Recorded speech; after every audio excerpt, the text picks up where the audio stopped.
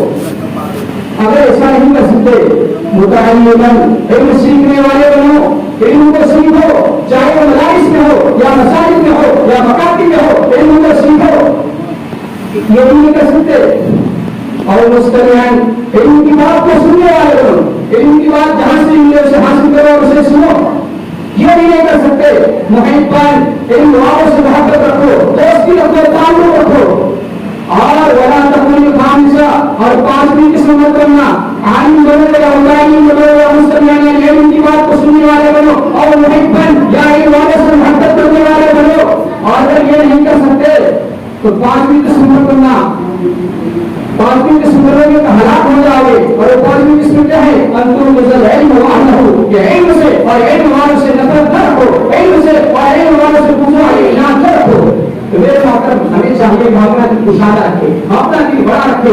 ہمارا دل جب بڑا ہوگا تو ہم بہت کچھ کر سکتے ہیں، اور ہمارا دل جب کم ہوگا اور ہم کمزور ہو جائیں گے اور کنجوس بن جائیں گے تو یقین ہمارا مولانا محترم نے ایک بات یہ نہیں کہی تھی کہ جب آپ شریعت کے مطابق عمل نہیں کریں گے اور اچھے کام میں آپ مال خرچ نہیں کریں گے تو شیطان آپ سے ایسی جگہ میں مال خرچ کرائے گا جو بالکل ناجائز اور حرام ہوگا۔ تو میرے مطلب آج ایسا ہو رہا ہے، ہمیں چاہیے کہ ہم مسجد سے تعلق اپنا جوڑے، ہمیں چاہیے کہ ہمارے کرام سے اپنا رشتہ جوڑے، ہمیں چاہیے کہ نبی اکرم صلی اللہ علیہ وسلم کی سنت ہماری زندگی میں ہو، سب کے نفعیت کے ناخن سے لے کر سب کے بعد تک ہماری زندگی، ہمارا پورا وجود نبی اکرم صلی اللہ علیہ وسلم کی سنت سے سبھی ہوئی ہو، اور پوری چیز ہمارے نبی صلی اللہ علیہ وسلم کی سنت سے بڑے زیادہ نظر آئے۔ اور ہم ایسا کرتے ہیں اور ایسا کرنے کے ٹھان لے، ہم اس مجلس میں ابھی سے یقین کریں، ارادہ کریں تو یقیناً ہم کامیاب ہو جائیں گے۔ میں امید کرتا ہوں کہ میری یہ گزارشات جو ٹوٹے پھوٹے لفظ میں ہے، اللہ پاک ہمیں، مجھے بھی اور آپ کو بھی ہم سب کام کرنے کی توفیق عطا فرمائے۔